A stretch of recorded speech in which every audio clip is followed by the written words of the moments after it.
চিৎকার হয়ে দিয়েছে। কি হয়েছে? কি কারণে আসে নাই?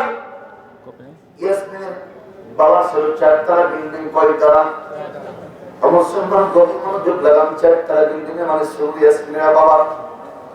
যুদ্ধ লাগার পর সময় চিন্তা করলো, ভাই বোন, ভাতিজা ভাস্তি এবং ভাগনা ভাগ্নি সবাই একসাথে খাওয়া খাবো, সবাই একসাথে একই প্ল্যাটফর্মে থাকবো, বাঁচতে হলে একসাথে বাঁচবো, মরতে হলে একসাথে মরবো।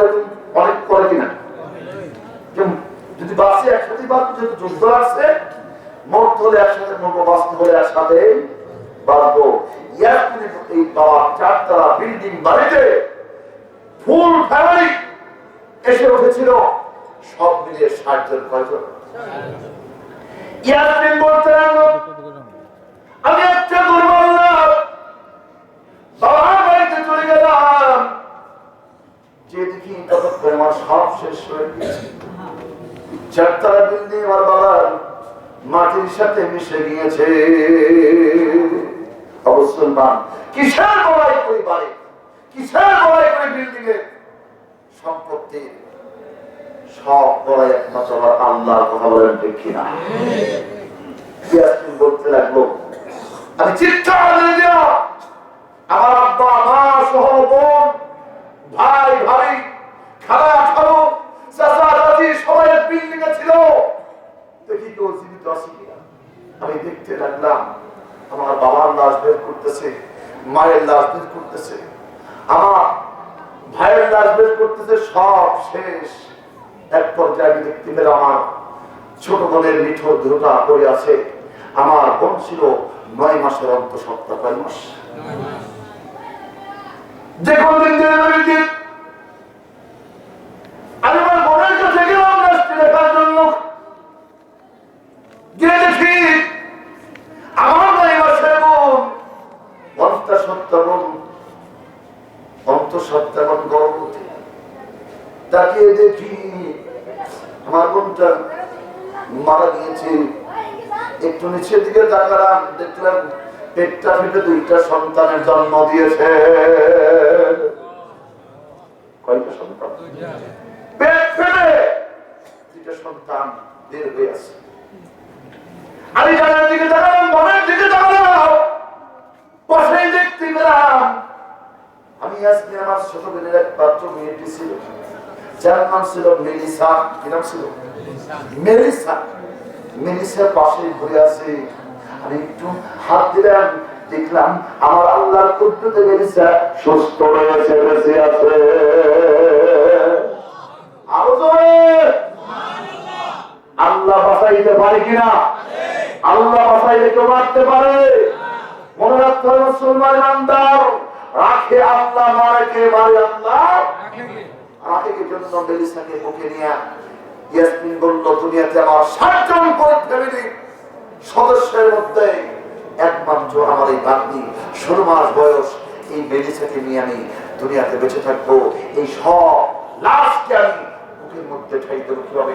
অবশ্যই মনিমান দাও, আমরা একটু কিছু হলে বলে আমরা ভালো নাই, এদের দিকে তাকা। আল্লাহ আমাদের কত ভালো লেগেছে, কথা বলেন ঠিক কিনা? এজন্য মুসলমান, আমরাও মুসলমান, ফিলিস্তিনা মুসলমান, অমুসলমান বান্দাও, আমার মা বোনকে ধর্ষণ করা হচ্ছে, আমার ভাই বোনদেরকে এটম বম দিয়ে বোমা হামলা করা হচ্ছে, আমরা মুসলমান বসে আমরা গল্পগুজবে লিপ্ত আছে, কথা বলেন ঠিক কিনা? আছে নাই? এজন্য মুসলমান আজকে থেকে আমরা নিয়ত করবো, যদি আমাদের ডিমান্ড নাই, যদি আমাদের ফাইটার নাই, যুদ্ধ বিমান নাই, কিন্তু আমাদের আছে ইমানের শক্তি, কথা বলেন ঠিক কিনা? আমাদের আছে চোখের পানি। আল্লাহর দরবারে যদি আমরা তাহাজ্জুদে গিয়ে আল্লাহর দরবারে চোখের পানি ফেলতে পারি, ইনশাআল্লাহ আজিজ, আল্লাহ আমাদের চোখের পানি কবুল করবে ইনশাআল্লাহ। আল্লাহ আরেকটি আছে, আমরা ইসরায়েলি পণ্য ব্যবহার করব না, এটাও আমাদের জন্য জিহাদ। এটা আমাদের জন্য জিহাদ। আমরা ইসরায়েলি পণ্য অ্যাভেলেবল ব্যবহার করতেছি, একটু জেনে রাখুন, এটাও আমাদের জন্য জিহাদ। আল্লাহর দরবার হাসরের ময়দানে আমরা বলতে পারবো, আল্লাহ আমি ইসরায়েলদের বিপক্ষে, মুসলমানদের পক্ষে আমি তরবারি দিতে পারি নাই, আমি যুদ্ধের ময়দানে যাইতে পারি নাই, কিন্তু আল্লাহ আমি হায়াতের বড়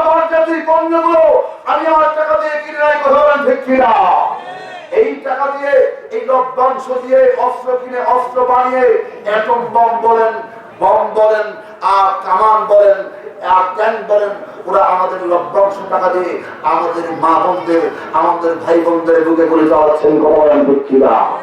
এই জন্য মুসলমান দীপ্তবন্ধী শপথ করবো, আজকের পর থেকে যুবকরা এদিকে কান লাগাও, ইসরায়েলি পণ্য, আমরা যারা কোল্ড ড্রিঙ্কস খাই সেভেরা ইসরায়েলি পণ্য, কোকা-কোলা ইসরায়েলি পণ্য, পেপসি ইসরায়েলি পণ্য, আজকে থেকে আমরা নিয়োগ করব ইনশাআল্লাহ আজকের পর থেকে আমরা সব পণ্য খাবো, পান করবো। রাজি আছেন তো? এরপর আসেন আপনার রিং হুইল পাউডার, কি পাউডার, এগুলো আমরা ব্যবহার করবো না। এরপরে আসেন লাখ সাবান ইউজ করবেন না, ইসরায়েলি পণ্য।